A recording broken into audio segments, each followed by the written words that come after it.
ధన్యవాదాలు అధ్యక్ష. అధ్యక్ష, ఈ నకిలీ యాప్స్, ఈ ఆన్లైన్ ట్రాన్సాక్షన్స్ అన్నది మన టైంలో ఏం లేదు అధ్యక్ష. కానీ 2020 దగ్గరికి వచ్చారు అధ్యక్ష.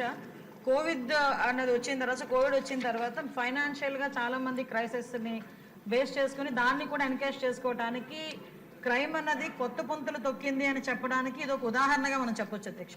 ఎందుకంటే అవతల వాళ్ళ బలహీనతలను క్యాష్ చేసుకోవడానికి వాళ్ళు ఈ లోన్ యాప్స్ క్రియేట్ చేయటం, అదేవిధంగా ఇందాక మన వాళ్ళు అన్నట్టు షెల్ కంపెనీస్ నుంచి, అదేవిధంగా కొంతమంది దివాలా తీసిన వాళ్ళు, వీళ్ళందరూ కూడా వాళ్ళ సంపాదనకి ఒక మార్గంగా దీన్ని ఎంచుకున్నారు అధ్యక్ష. అదే టైంలో ప్రజల తాలూకా సెంటిమెంట్ కానీ వాళ్ళ తాలూకా భావోద్వేగాలతో వాళ్ళు ఒక క్యాష్ చేసుకోవడానికి ఈ లోన్ యాప్స్ని క్రియేట్ చేయటం, అదేవిధంగా వాళ్ళకి 5,000 4,000 అన్నది వాళ్ళకి చిన్న చిన్న అమౌంట్స్ అధ్యక్ష. ఇందాక మన గౌరవ సభ్యులు చెప్పినట్టుగా ఒక SMS వస్తుంది, మీకు ఎటువంటి డాక్యుమెంట్స్ అవసరం లేదు, ఇన్స్టెంట్గా మీకు లోన్ ఇస్తామని చెప్పేసి 5,000 10,000. ఇప్పుడు చిన్న చిన్న పిల్లలు, చదువుకునే పిల్లలు కూడా వాళ్ళకి పాకెట్ మనీ కూడా వాళ్ళని అడగలేక, తల్లిదండ్రులను అడగలేక ఇలాంటి యాప్స్కి బలైపోయిన పరిస్థితులు కూడా చాలా కనిపించినాయి అధ్యక్ష.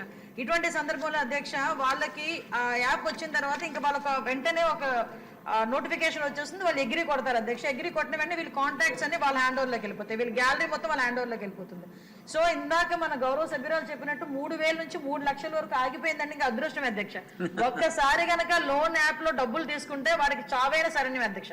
అంతకుమించి అక్కడ నెవర్ స్టాప్ అనమాట అది.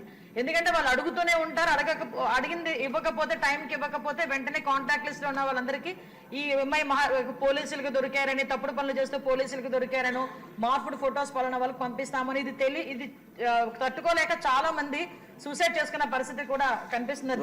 చర్యలు తీసుకోలేదా? ఆల్రెడీ అందరి మీద కూడా ఇప్పుడు మనం వాళ్ళు ఎవరైనా దొరికిన తర్వాత కూడా అధ్యక్ష సుమారుగా దగ్గర 199 మందిని ఈ రోజు అరెస్ట్ చేశాం అధ్యక్ష. వాళ్ళు అరెస్ట్ చేయడమే కాదు అధ్యక్ష, వాళ్ళందరూ కూడా రిమైండ్కి వెళ్తారు అధ్యక్ష. 306 కానీ 307 కానీ వెళ్లే పరిస్థితులు వాళ్ళందరికీ కూడా చట్టాలు అయితే చాలా కట్టుదిట్టమైనవి అధ్యక్ష. ఎంత చట్టాలు మనం కఠినతరం చేసినా వాళ్ళ తాలూకా టెక్నాలజీ బేసెస్ పెట్టుకుని ఇంకొంచెం మనం ఒక స్టెప్ వేస్తే వాళ్ళకు 10 స్టెప్పులు ముందు ఉంటున్నారు అధ్యక్ష.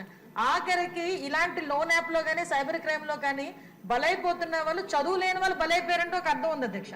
చదువుకున్న వాళ్ళు కూడా ఈవెన్ వాళ్ళకి ఎలాంటి ఫోన్లు కాల్స్ వస్తాయంటే అధ్యక్ష, మీకు ఒక ప్యాక్ వచ్చింది మీ ఇంటికి, ఫ్లిప్కార్ట్ లో మీరు ఏదో ఆర్డర్ చేశారు, అందులో గాంజా ఉంది, ఇది మహారాష్ట్ర నుంచి వచ్చింది, మహారాష్ట్ర పోలీసులు మీరు రావాలి, ఇంత అమౌంట్లు కట్టాలి. ఈ మధ్యన ఏదో బిట్ కాయిన్స్ అని చెప్పి ఏదో వింటున్నాను అధ్యక్ష.